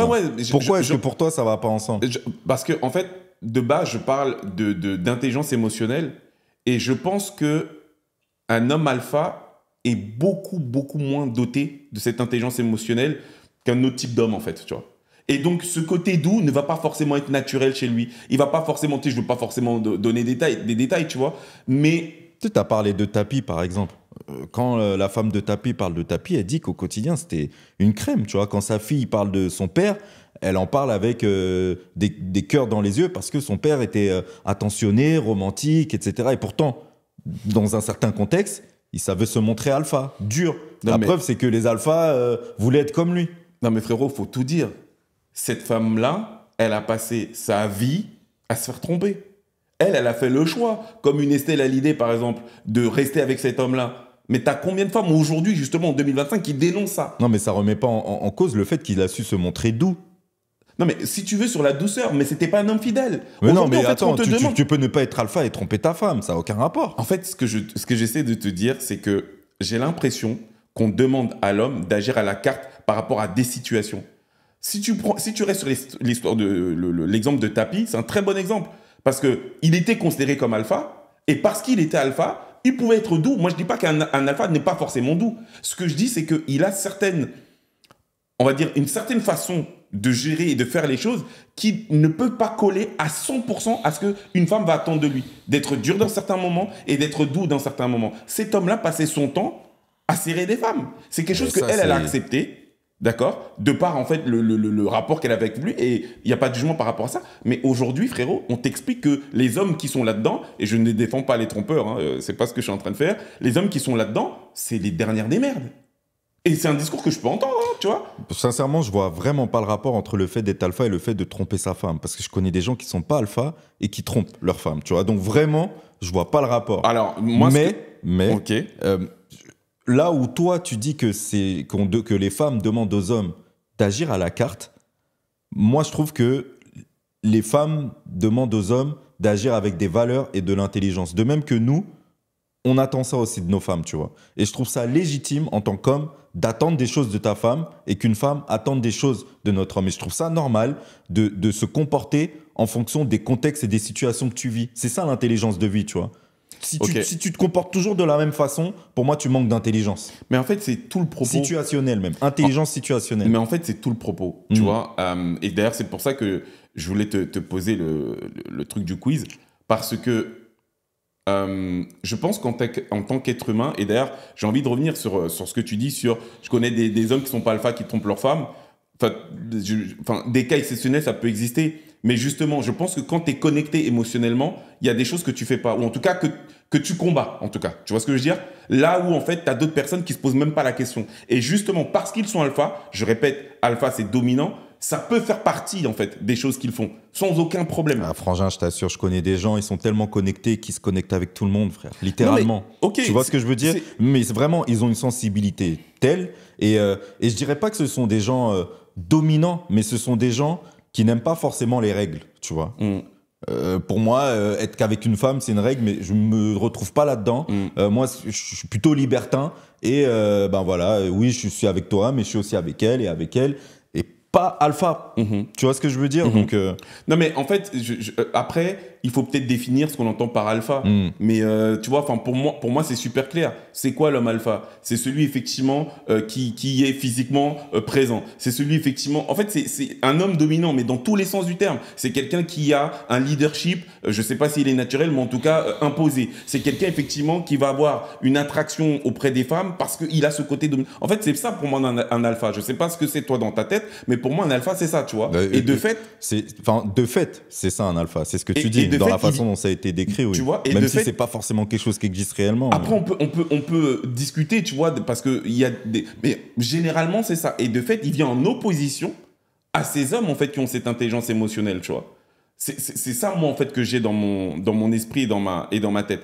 Après, encore une fois, je peux entendre qu'on soit pas d'accord. Moi, j'ai l'impression que tu as des gens qui ont des inclusions. Ça ne veut pas dire des inclusions, tu vois, naturelles. Ça ne veut pas dire que l'humain ne peut pas évoluer.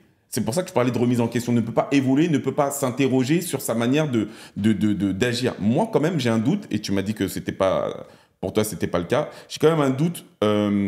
Si, en fait, tu es naturellement alpha, si tu es naturellement quelqu'un qui est doté d'intelligence artificielle, d'agir de façon opposée dans certaines situations, de par, en fait, ton inclusion naturelle. C'est juste le doute que j'ai. Moi, je comprends ton doute. Moi, je suis quelqu'un qui suis persuadé que nous sommes tous intelligents en tant qu'êtres humains et que par conséquent, il y a des choses qu'on doit apprendre et qu'on doit évoluer, tu vois. Je trouve que cette image de l'homme alpha correspondait à une époque où les besoins primaires, quelque part, primaient, tu vois. Et quand ce sont les besoins primaires qui priment, ce qui prime, c'est la survie. Et quand tu es dans un état de survie, sont un peu nos instincts animaux, tu vois, nos instincts nos instincts animaux qui remontent. D'où le fait que forcément, celui auquel on va plus se fier, c'est celui qui est capable d'assurer ta survie. Sauf qu'aujourd'hui, on rentre dans une ère où ces questions-là de survie prennent de moins en moins de place, et je trouve que ça laisse place justement à réellement nous demander ce qu'on est en tant qu'être humain, tu vois. On a une partie effectivement qui est connectée à la nature, qui est animale, sauvage, appelons-la comme on veut, mais on est aussi une partie un peu plus, selon moi, et on en revient souvent à ça, mais spirituelle, divine, etc. Et dans cette spiritualité, dans cette divinité, tu as toute l'intelligence nécessaire pour pouvoir, quelque part, équilibrer cet instinct animal, en tant qu'homme et en tant que femme, tu vois.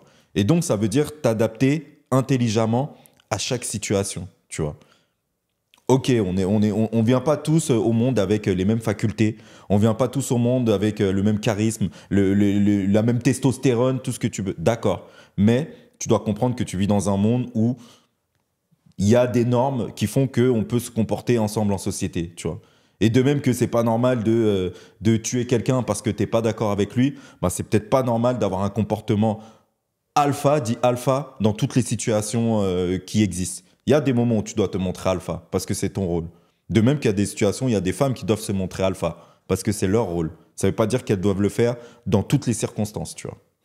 Écoute, voilà, ça avait le mérite d'être entendu. En fait, si je rebondis sur ce que tu dis, en fait, on va tourner en rond, mais moi, j'entends ce que tu dis. Faut pas tourner en rond. Si tu as des choses en plus à dire, tu peux. Non, en fait, je dirais pas forcément quelque chose de différent. Par contre, là où je vais juste te rejoindre, et c'est ce que je disais juste avant, c'est que je pense que l'être humain doit travailler à cette remise en question. Donc, on est totalement d'accord. Il doit travailler à cette remise en question et s'interroger sur, OK, est-ce que là, en fait, j'agis bien, etc.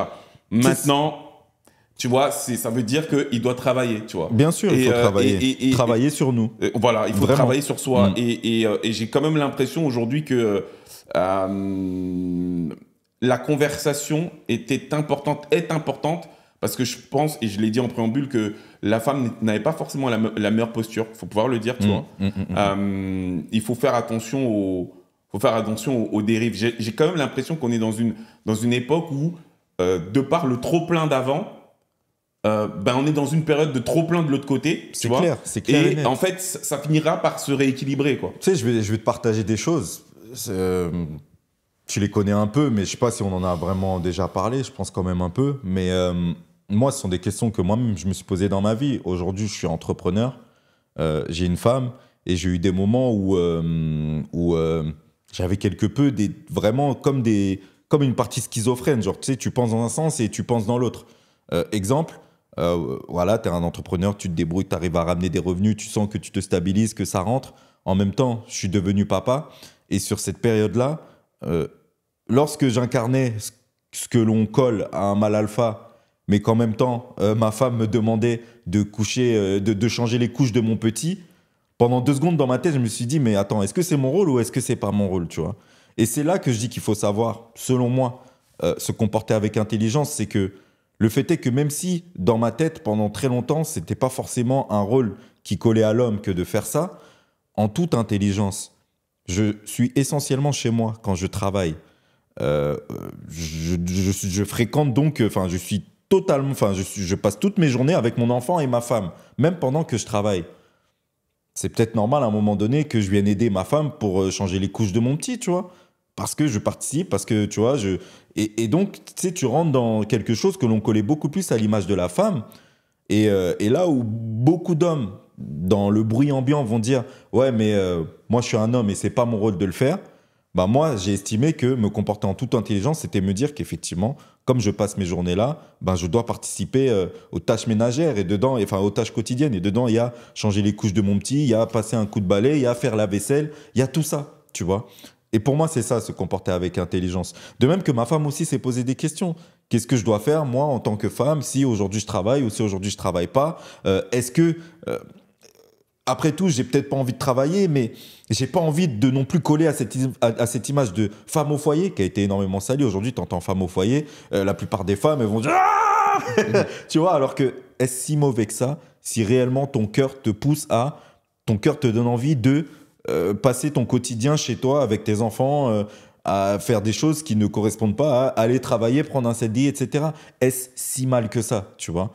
Et c'est en ce sens-là que je pense qu'il faut savoir se comporter avec intelligence par rapport à ta situation, t'auto-centrer et construire ta vie en fonction de tes valeurs, tu vois, sans te dire que si tu changes la couche de ton enfant ou si tu fais la vaisselle, tu es une femme, tu vois. Aujourd'hui, c'est pas ce que je pense. Et je pense qu'il y a voilà, beaucoup de dissonance par rapport à toutes ces choses-là, quoi.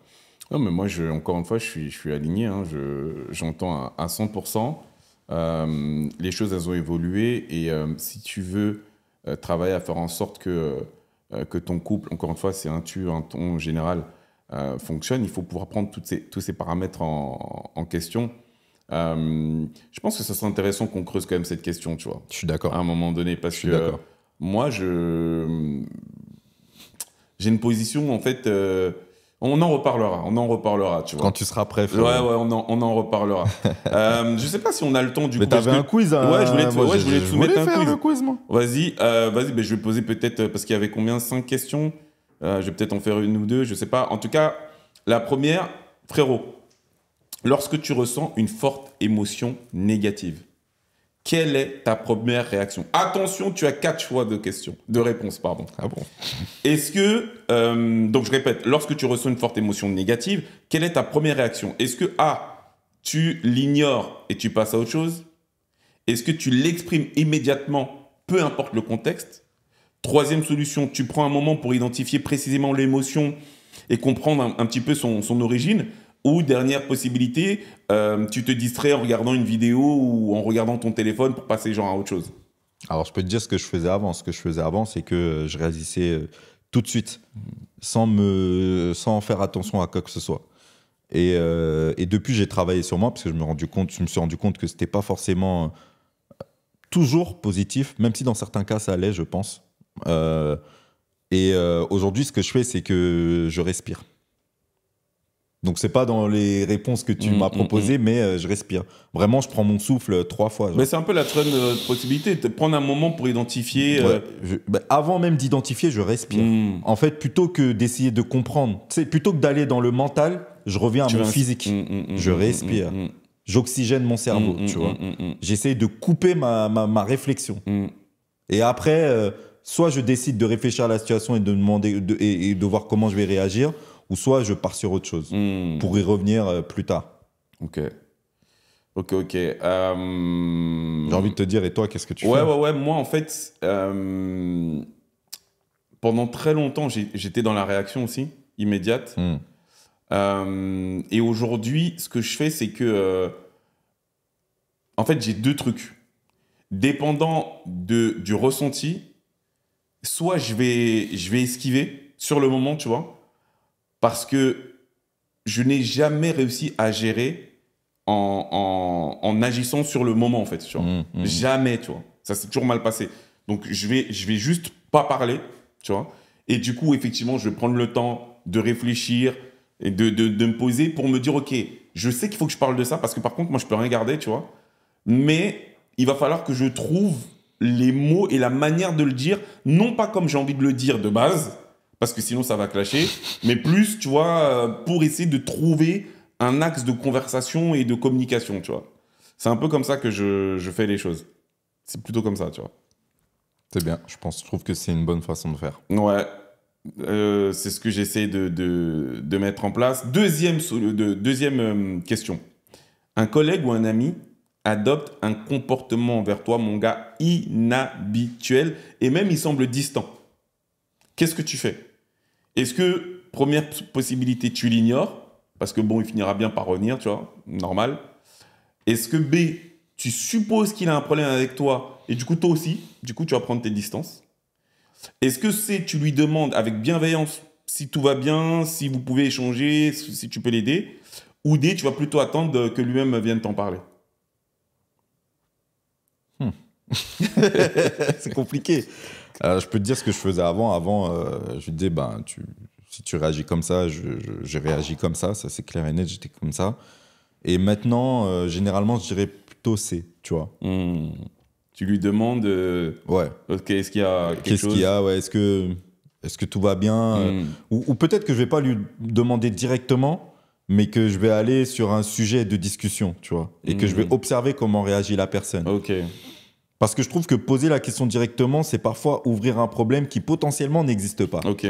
Mais trouver un sujet de conversation, tu connais la personne et tu sais comment elle a l'habitude de réagir. Et donc, si tu vois qu'elle réagit d'une façon pas habituelle... Là, ça peut après peut-être ouvrir du coup à... Ouais, et soit à ce moment-là, je vais faire en sorte d'amener à ce que ça ouvre la discussion, ou soit même en fonction de mon ressenti et de mon état actuel, je vais décider de couper court et de ne pas aller là, tu vois. Parce que ça dépendra aussi de mon énergie et de toutes ces choses-là. Et toi? Moi, j'ai quand même beaucoup... Alors après, on va dire que ça dépend... Bon, on a dit que c'était un ami, donc c'est quand même quelqu'un du coup que je considère... Ou un collègue, t'as dit. Ou un collègue, ouais, c'est vrai. Mais bon, en tout cas, quelqu'un que je considère, on va partir de ce point de vue-là. Moi, j'avoue que... je suis quand même adepte de la distance. Hein. Ça veut dire que... en fait, j'essaie de réfléchir parce que ça m'est pas trop arrivé, tu vois. Mais... je sais pas. Franchement, ça m'est pas trop arrivé. Ça m'est pas trop arrivé. Est-ce que je... Franchement, c'est une vraie question. C'est compliqué, hein. C'est compliqué. Je crois que de base, en fait, si c'est vraiment un ami, je pense que j'essaierai de comprendre quand même, tu vois. J'essaierai de comprendre, j'essaierai de savoir en fait ce qui provoque, tu vois, cette distance. Après, comment je le ferai, je sais pas, tu vois. C'est pas mal ce que tu disais. Comment est-ce que je le ferais je sais pas trop. Mais de base, moi, alors j'ai conscience que c'est pas forcément une bonne chose, tu vois. Mais de prime abord comme ça, j'allais te dire que je sais pas trop forcer en fait, tu vois. Je sais pas trop forcer. Tu vois, par exemple, mais c'est difficile pour moi de répondre à cette question parce que, tu vois, par exemple, si je prends ce qui m'arrive parfois avec ma femme, il y a des fois où je ne vais pas calculer, où tu vois, je vais volontairement, tu vois, mettre cette distance, tu vois. Et il y a des fois où je vais dire non, mais j'ai besoin de comprendre. Et donc je vais la questionner, je vais essayer de. Franchement, c'est vrai que ça dépend. C'est pas. C'est pas figé. C'est pas figé, c'est pas fixe, tu vois. Pas mal, c'est du quiz là, j'aime bien. Ouais. Une autre question ou comment? Je pense que niveau timing, on est chaud. Est-ce que tu veux ouais. qu'on passe à la suite alors, à l'étude de cas? Je pense que c'est ce que l'on devrait faire. Allez. Mais du coup... Même s'il y avait plein d'autres trucs dont je voulais parler, mais de bon, malade. faut qu'on soit patient. Soyons On a patients. d'autres podcasts qui nous attendent. Et même, on pourrait y revenir plus tard, quoi, tu vois, sur ces questions-là. Du coup, l'étude de cas, les gars. Nathalie, salut à toi. Nathalie qui nous écrit. Franchement, je suis dépassé. Je vous explique. Mon business marche bien. Certains mois, je fais 10 000 euros, d'autres 4 000, mais dans l'ensemble, tout va bien. Le vrai souci, c'est que je n'ai aucune maîtrise de mes finances. Je mélange mon argent perso et pro, je dépense vraiment sans compter et je n'ai aucune épargne de côté. Au début, je voyais pas le problème. Avec mon mari, on a amélioré notre train de vie, on a une nouvelle voiture, on a fait des travaux à la maison, on voyage. On se disait que l'argent allait toujours rentrer. Sauf que j'ai complètement oublié une chose, les impôts. Le jour où j'ai reçu une grosse facture fiscale, alors on ne parle pas forcément de facture, mais le jour où j'ai reçu ça, j'ai paniqué et je n'avais rien mis de côté. J'ai donc dû piocher dans l'argent du ménage, jongler avec les comptes, etc. Depuis, je stresse en permanence, j'ai peur de ne pas pouvoir payer mes charges, peur que tout s'effondre et le pire, c'est que je me sens coupable. Question, comment je peux reprendre le contrôle de mes finances avant qu'il ne soit trop tard ? Waouh. Et elle gagne 4 000 par mois, c'est ça? Bah en fait, elle a son business. Donc, en fait, c'est quoi son business? Non, pour voir si son statut, c'est genre auto-entrepreneur, TNS. Elle n'a pas dit. Elle a pas dit, mais j'imagine il y a moyen qu'elle soit en auto-entreprise. Parce que si elle mélange, encore que non, ça veut rien dire. Parce en tout cas, peut-être dire, qu'elle si elle est mélange TNS. pro et perso, c'est compliqué. C'est vrai qu'il y en a qui techniquement font ça. Il y en a qui font ça. Il y en a qui font ça. Là, je rigole, mais c'est pas drôle. Hein, mais c'est vrai que j'ai vu des cas sur ma carrière de CGP assez incroyaux, comme on dit. C'est ça. Du coup, comment on aide Nathalie? Tu veux y aller, frérot? Non, vas-y, mon gars. Je pense que le plus important, c'est que tu aies identifié le problème, Nathalie, et que tu dois reprendre les gammes. En l'occurrence, tes gammes aujourd'hui se jouent à plusieurs niveaux. Déjà, effectivement, comme on le dit, parce que je rigolais, mais c'était pas drôle, comprendre qu'il y a une vraie différence entre ton compte personnel et ton compte de société, tu vois. Parce que tant que tu te fais pas contrôler, t'as pas de problème, mais le jour où tu te fais contrôler, tu auras de gros problèmes. Donc, essaye de bien séparer les deux et de comprendre que ton argent à toi personnellement, ce n'est pas celui de ta société. Vous êtes deux entités différentes et donc ça demande pour les deux une gestion différente.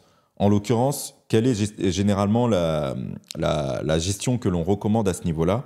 C'est que si tu n'as pas d'épargne aujourd'hui, tu dois commencer à construire ce que l'on appelle donc une épargne de précaution. En ce qui concerne ton patrimoine personnel, donc toi en tant que personne physique. Et comment est-ce que tu dois construire ton épargne de précaution? En prévoyant de mettre 2 à 3 mois de revenus de mensualité de côté. Bien évidemment, ce n'est pas quelque chose que tu vas pouvoir faire du jour au lendemain. Donc, tu dois l'organiser. C'est pour ça que je te parle de gamme. Comment est-ce que tu l'organises? Tu vas devoir, à partir de la différence entre tes charges fixes et tes revenus, te dégager ce que l'on appelle un reste à vivre et répartir ce reste à vivre pour qu'il aille venir renflouer petit à petit ton épargne de précaution. Donc petit à petit, tu vas venir renflouer ton épargne de précaution en étant organisé mois après mois. Si tu veux savoir en détail comment on le fait, tu prends ton appel gratuit. On t'explique exactement comment faire du début à la fin dans l'année Chaos School. Mais voilà, tu dois venir renflouer petit à petit les caisses pour pouvoir construire ton épargne de précaution personnelle. Et une fois que ce sera fait, tu verras que tu seras beaucoup plus tranquille et beaucoup plus organisé. Et en ce qui concerne ta société, parce que c'est vrai qu'on s'est imaginé que tu étais en TNS ou en auto-entreprise, mais peut-être que tu as ton entreprise aussi normale, on ne le sait pas. Mais généralement, ce que l'on recommande, c'est que tu aies 6 mensualités de charges pour pouvoir avoir un fonds de trésorerie et pour ne pas te retrouver en danger lorsque tu as notamment les impôts. Après, ça dépend aussi de quel type d'impôt tu as. Est-ce qu'on parle des impôts sur le revenu ou est-ce qu'on parle des impôts sur les sociétés? Mais dans tous les cas, voilà, tu dois avoir un fonds de trésorerie pour ta boîte et tu dois avoir une épargne de précaution à titre personnel.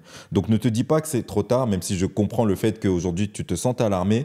Mais voilà, dis-toi juste que c'est, comme on dit en créole, hein, c'est graine d'iri café sac. Donc vas-y, pas à pas, construis ton épargne de précaution et ta trésorerie petit à petit en organisant, en gérant tes finances. Et tu verras qu'avec le temps, ça va se faire seul, quoi. N'essaye pas de tout faire du jour au lendemain, sinon tu vas pas y arriver, tu vas craquer. Ouais, c'est ça. Voilà, franchement, rien à redire par rapport à ce que tu as dit. Très important, effectivement, ta société génère du chiffre d'affaires. Donc, quand tu dis « je gagne bien ma vie », tu vois, ça veut dire que voilà, tu mélanges tout, tu vois, entre le chiffre d'affaires que tu génères et ta rémunération. C'est vraiment deux choses différentes. OK. Précisément, le conseil que je peux te donner, c'est que, par exemple, tu disais que tu fais des mois à 10 000 euros parfois, donc de chiffre d'affaires, de ce que j'ai bien compris. Sur ces 10 000 euros, si par exemple, je dis n'importe quoi, tu décidais de te rémunérer 2 000 euros, 3 000 euros, pars du principe que sur les 3 000 euros que tu te prends, il y a 1 500 euros que tu mets sur un compte annexe, tu vois. Ouvre un LDD, ouvre un compte sur des plateformes dites néobanques, type N26 ou je sais pas quoi, et 50% de la somme que tu te verses, tu la mets de côté. Pourquoi? Parce que c'est ce que va te demander l'impôt sur le revenu, grosso merdo, hein, si tu me permets l'expression, parce que tu nous as dit être marié, je ne sais pas si tu as des enfants. Si tu es marié, tu vas avoir une déduction quant à ton acte matrimonial. Si tu as des enfants, tu vas avoir des parts également qui vont être déduites. Donc, vraiment, pour éviter tout problème, tu mets 50%. À chaque fois que tu te verses quelque chose, 50%, tu le mets à côté. Et d'ailleurs, si tu vois, tu veux être un peu profiter de la chose, place-les sur un compte qui va rémunérer, d'accord, cet argent, ce qui te permettra, une fois que les impôts passera, quand même d'avoir fait tourner cet argent pour avoir généré en fait des intérêts. Ok, ça c'est la première chose que j'ai à te dire.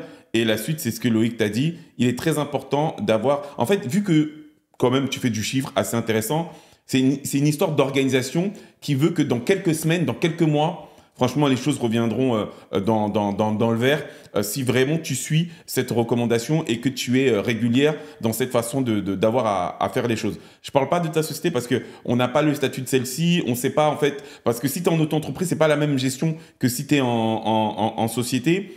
Donc voilà, je ne vais pas trop rentrer là-dedans. Par contre, ce qui est sûr, c'est que pour ce qui est de tes finances personnelles, et de toi et de monsieur, tu dois travailler en fait à mieux appréhender la manière dont tu gères tes finances. On est d'accord. On passe au coup de cœur et force, hein, Nathalie, mais voilà, ne sois pas trop alarmée. Peut-être qu'aujourd'hui, tu n'as pas d'épargne, mais dis-toi qu'il y a des personnes qui connaissent des situations bien pires. Il y en a qui vivent au-dessus de leurs moyens, qui sont en situation d'endettement, voire de surendettement. Donc voilà, il faut te dire qu'il y a toujours pire et surtout qu'il y a une solution pour pouvoir trouver la lumière. Et tu prends ton appel dans la Nekao School. Coup de cœur. Coup de cœur. Moi, le coup de cœur du jour, c'est Stevie de Music Feelings, la chaîne Music Feelings. Franchement, ce gars-là, en fait, c'est masterclass sur masterclass. Pour moi... Ce serait bien qu'on l'ait un jour aussi. Non, mais clairement. D'ailleurs, il était question... tu vois, on en reparlera. Ouais.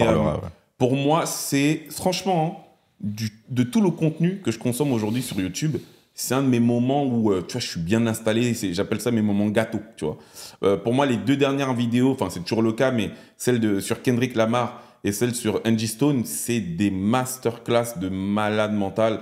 J'adore la manière dont ce mec-là analyse, tu vois, que ce soit son analyse de l'industrie musicale, parce que tu vois qu'il a compris un peu comment ça fonctionne, et aussi son analyse de la manière dont... et comme c'est un homme noir, j'aime aussi la manière dont il analyse la réalité de l'homme noir aux États-Unis, puisque c'est principalement des artistes américains hein, dont il parle, dont il traite, mais la manière dont il analyse également leur vision du monde et même de l'Afrique, de leur Amérique là-bas, tu vois.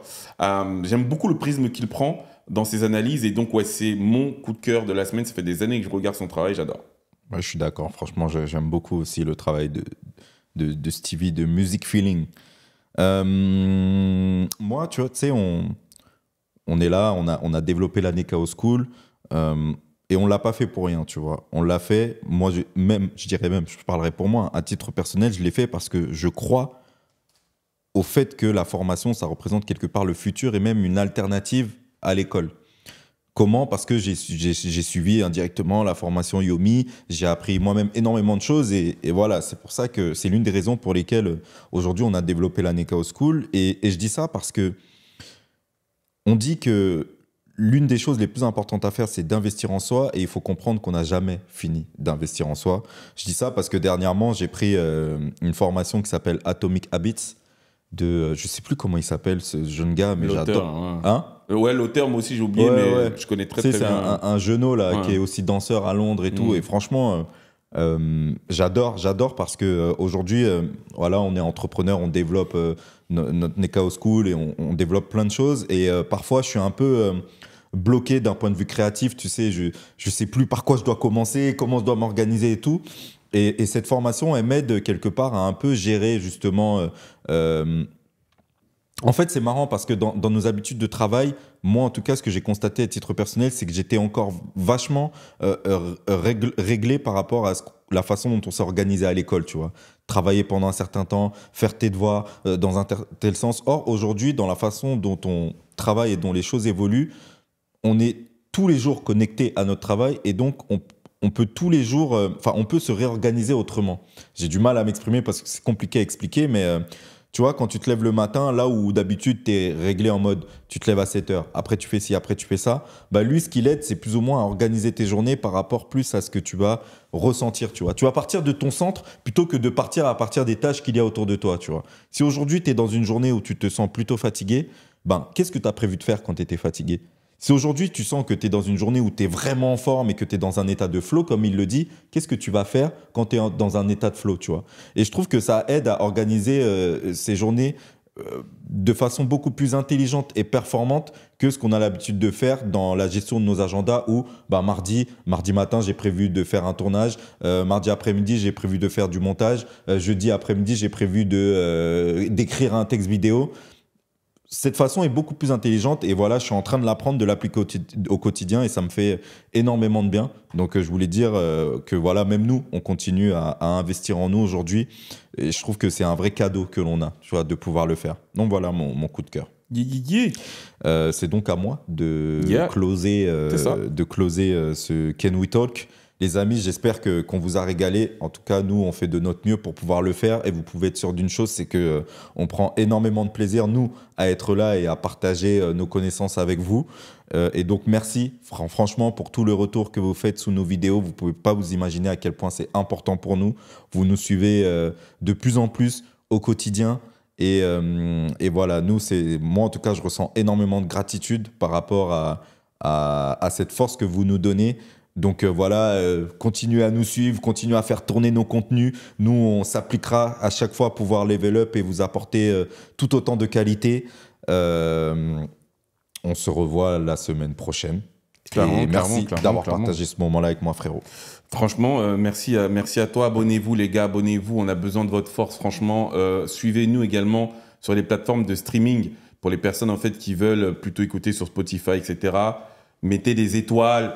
Booster, franchement, tu vois, je sais pas, tu as vu que nos derniers épisodes, en vue, ils ont fait bien plus de vues que ce que ça pouvait faire il y a quelques semaines. Non, c'est clair. Franchement, on a pété des petits records là sur nos podcasts à deux. Donc, ouais, je suis vraiment content et je sens que voilà, vous suivez de plus en plus. Et voilà, vous le savez, nous en tout cas, on essaye vraiment maintenant d'être beaucoup plus ponctuel. Donc on vous disait qu'on vous postait un épisode par semaine. Maintenant, on essaye de se tenir au rendez-vous tous les dimanches à 11h. Voilà, ça c'est notre challenge. Et on fait le nécessaire pour que tous les dimanches à 11h, vous puissiez trouver un Can We Talk. Donc voilà, rendez-vous dimanche prochain à 11h. Peace.